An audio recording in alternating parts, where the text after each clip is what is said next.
We are here in the forward port hull of the boat, and we need to remove our paddle wheel sensor from the bottom of the hull, which measures our speed through the water and temperature and depth, and it also enables us to, or enables the system to calculate the true wind direction when we're sailing. And these things are very prone to fouling up, and the little paddle wheel under the boat stops turning, and that's happened now. So that, I think the last time I changed it was about 6 weeks ago, so it's due to be done again. It's always a stressful moment because I have to pull that out, which is going to allow water to rush into the boat.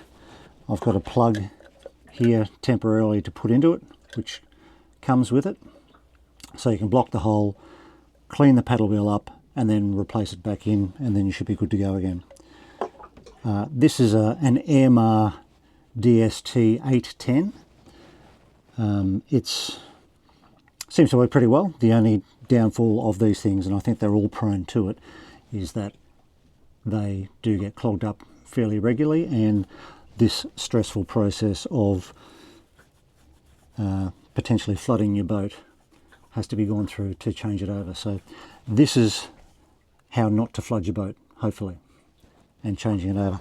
It's a simple matter of, this is the same kind of plug, unscrewing it from where it's fitted, lifting it straight out.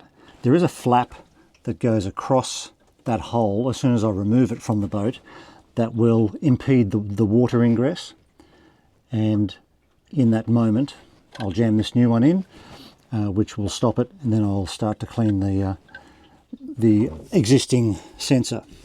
So we'll see how we go.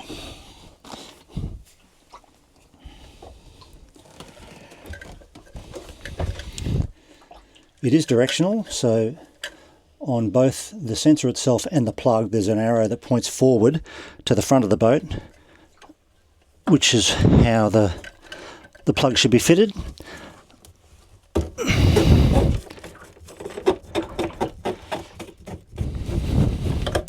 Okay, so that's undone. There is a little bit of water there. I'm just holding it.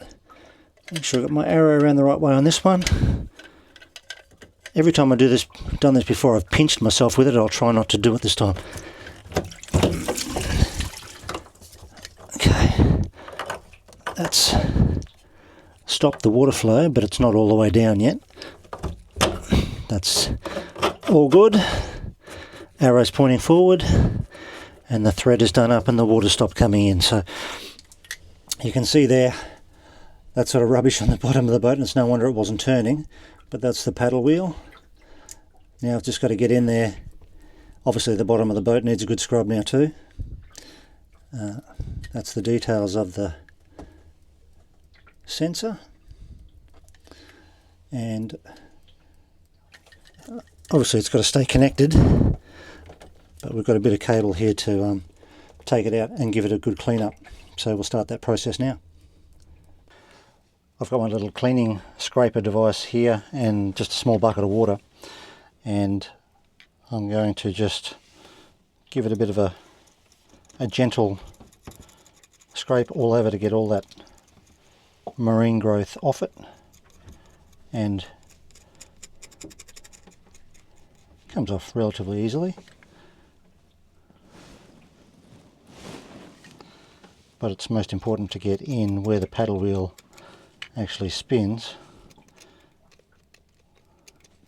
to get any little crustacean-y things out of there. So that's actually a barnacle onto there. You can see that.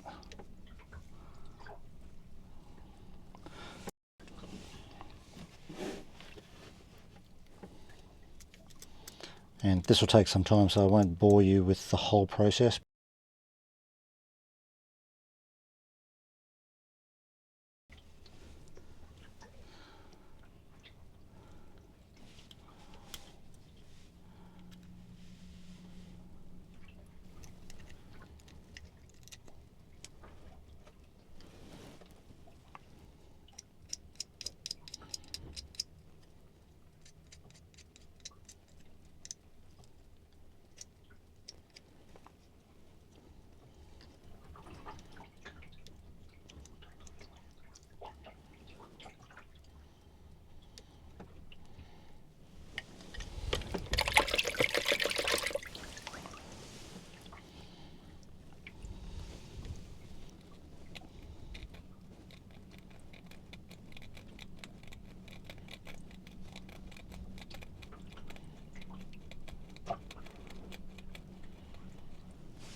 So when you're cleaning this out, it pays to be quite particular and to get right in there and get every little speck out. Even when you scrape off a barnacle and it leaves a little bit of calcification just on the surface, to get all that as well, because it'll just mean if you leave it there it'll grow back that much faster. But if you can get every little bit off, you do yourself a favour by extending it between now and the time you have to do it again.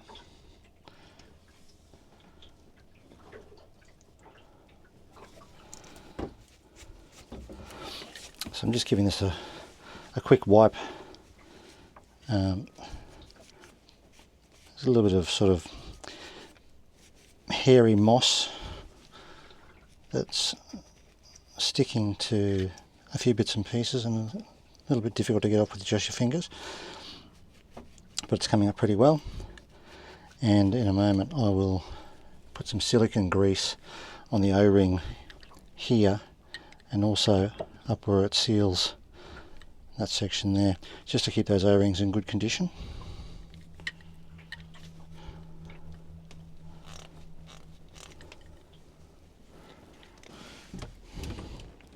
You can see, I hope you can see with the camera there, when you get right in there you can still see there's just a bit of gunk in there and a little bit of calcification in those tight spots.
So I'm just giving that a bit of a final wipe down,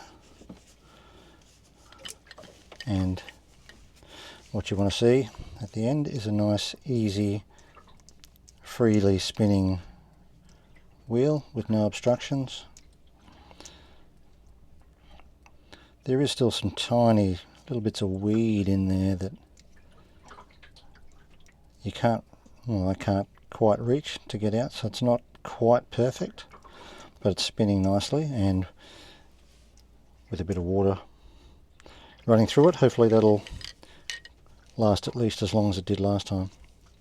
So I'm just going to add a little bit of silicone grease now to the O-rings just to protect them.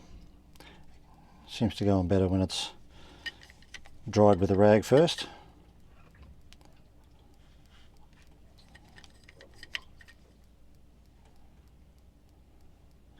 There's one there near the paddle wheel itself, and then one further up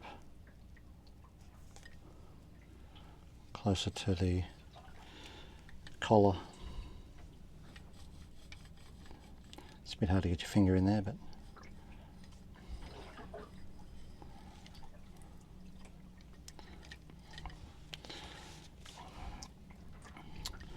and that's that. The most valuable tool in this process is this crab meat extracting tool, generously donated by Kim, who has a rather sour look on her face with me now using it for this purpose. But it's the only thing I have on the boat that will actually get in tight enough and is strong enough to scrape off every little bit of that calcification. Really useful tool. So thank you, baby. Mm-hmm. Okay, so we're ready to replace our paddle wheel sensor. Just a reverse process of what we did at the start. Keeping in mind that arrow has got to be facing forward before I drop the collar. But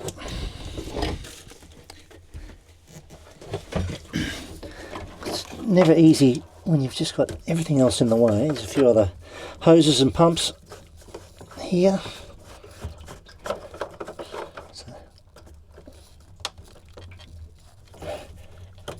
So it's ready to go. Out with the old and in with the new. So it's pretty good. You can just adjust the direction there before giving it the final push down.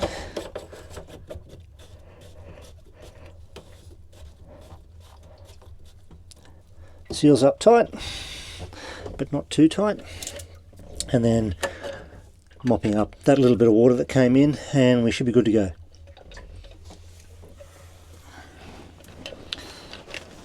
All done.